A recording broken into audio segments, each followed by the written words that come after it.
பிரதமர் மோடி தலைமையில் நிதி ஆயோக் கூட்டம். அவரவர் மாநிலங்களுக்கு தேவையான நிதி குறித்து முதலமைச்சர்கள் பேச்சு.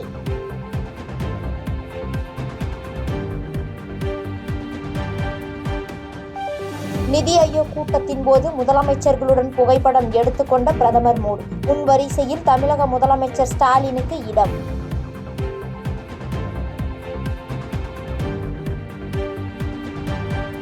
பிரதமர் மோடி தலைமையிலான நிதி ஆயோக் கூட்டத்திற்கு மேற்கு வங்க முதலமைச்சர் மம்தா, கர்நாடகா முதலமைச்சர் சித்தராமையா புறக்கணிப்பு. கேரள முதலமைச்சர் பினராயி விஜயன், பீகார் முதலமைச்சர் நிதிஷ்குமார், புதுச்சேரி முதலமைச்சர் ரங்கசாமி ஆகியோரும் கலந்து கொள்ளவில்லை. டெல்லியில் பிரதமர் நரேந்திர மோடியை இன்று மாலை 4:30 மணி அளவில் சந்திக்கிறார் முதலமைச்சர் மு.க. ஸ்டாலின். தமிழகத்திற்கான நிலுவை நிதியை உடனடியாக விடுவிக்க வலியுறுத்த திட்டம்.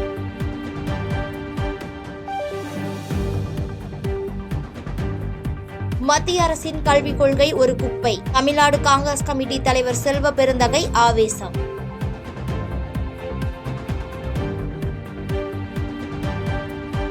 அமலாக்கத்துறை சோதனைகளுக்கு எல்லாம் அஞ்சுபவர் அல்ல முதலமைச்சர் ஸ்டாலின். எதையாவது பேச வேண்டும் என்று பேசி வரும் எதிர்க்கட்சிகளுக்கு வேறு வேலை இல்லை என மதிமுக பொதுச் செயலாளர் வைகோ காட்டம். சோதனைக்கெல்லாம் அஞ்சுகிறவர் அல்ல தமிழக முதல்வர். திராவிட மாடல் ஆட்சி நடத்துகின்ற அஞ்சாத உள்ளத்தோடு அனைத்தையும் சந்திக்கின்ற ஆற்றல் பெற்ற முதலமைச்சர் ஆருயிர் சகோதரர் தளபதி மு.க. ஸ்டாலின் அவர்கள் ஆவார்கள்.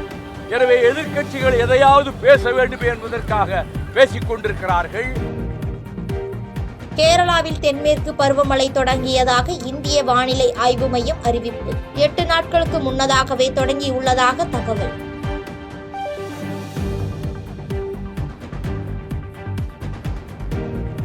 நாளை மற்றும் நாளை மறுநாள் நீலகிரி, கோவை மாவட்டங்களுக்கு அதி கனமழைக்கான ரெட் அலர்ட். தேனி, தென்காசி, நெல்லை, கன்னியாகுமரியில் நாளை மிக கனமழைக்கு வாய்ப்பு என தகவல்.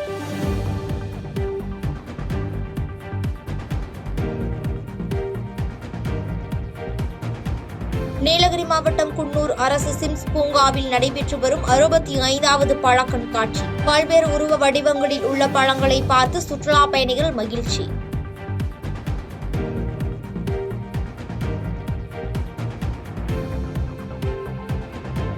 இந்திய டெஸ்ட் கிரிக்கெட் அணியின் புதிய கேப்டனாக சுப்மன் கில் தேர்வு. இந்தியா இங்கிலாந்து அணிகள் பங்கேற்கும் டெஸ்ட் கிரிக்கெட் தொடர் ஜூன் 20ஆம் தேதி தொடங்க உள்ள நிலையில் இந்திய அணியை அறிவித்தது BCCI.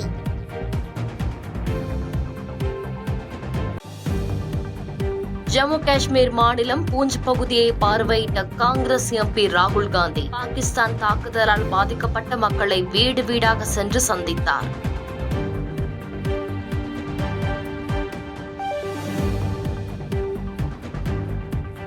4 ஆண்டாக நிதி ஆயோக் கூட்டத்தில் பங்கேற்காத ஸ்டாலின் இப்போது ஏன் டெல்லி சென்றிருக்கிறார் என அதிமுக முன்னாள் அமைச்சர் ஜெயக்குமார் கேள்வி.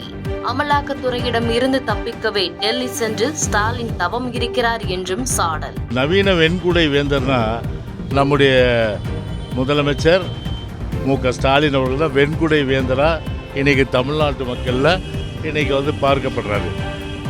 வாய்க்கிலேயே கத்திட்டு இன்னைக்கு டெல்லியில் போய் தவம் இருக்காரு. பாவம், பிள்ளை பாசம். ஏன்னா பிள்ளையை காப்பாற்றணும் இல்லையா, அந்த பிள்ளை பாசம் அவர் இன்னைக்கு போய் டெல்லியில் ஒரு தவம் கிடந்து இன்னைக்கு காத்து கொண்டிருக்கின்ற ஒரு நிலைமை தான் இன்றைக்கு மு.க. ஸ்டாலின் இருக்குது. கிட்டத்தட்ட 3 வருஷம் போவாது, இப்போ போவார்னா அதுக்கு ஒரு விளக்கம் தராரு. நீதிமன்ற அவமதிப்பு வழக்கில் கோவை மாவட்ட முன்னாள் ஆட்சியர் கிராந்திகுமார் பாட்டிலுக்கு 10,000 ரூபாய் அபராதம். கோவை வடக்கு தாலுகா தாசில்தார் மணிவேலுக்கு 1 மாத சிறை தண்டனை விதித்து சென்னை உயர்நீதிமன்றம் தீர்ப்பு.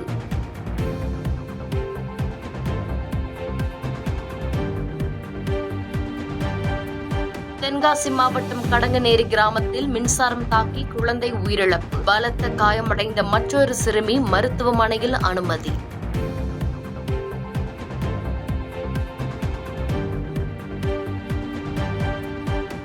திருவனந்தபுரத்தில் பலத்த காற்றுடன் பெய்யும் மழையால் மரங்கள் முறிந்து சேதம். முறிந்து விழுந்த மரங்களை அகற்றும் பணி மும்மரம்.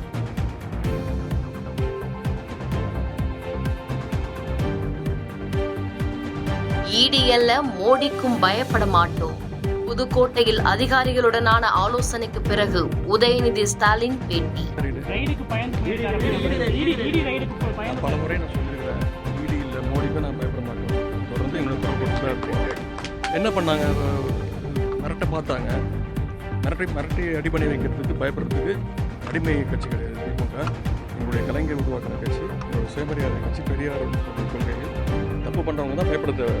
நாங்கள் யாருக்கும் அடி பண்ணி வந்து தேவையில்லை, பயப்படணும் அவசியமும் கிடையாது. எதாக இருந்தாலும் சட்டப்பூர்வமாக பண்ணிப்போம்.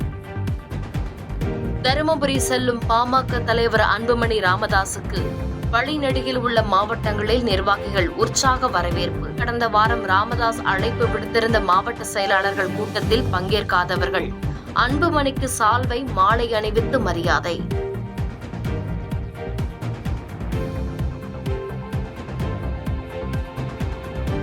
செய்திகளை உடனுக்குடன் தெரிந்து கொள்ள கீழ்கண்ட கேபிள் மற்றும் டிடிஎச் நெட்வொர்க்குகளில் எம்நாடு செய்தி தொலைக்காட்சியை காணுங்கள்.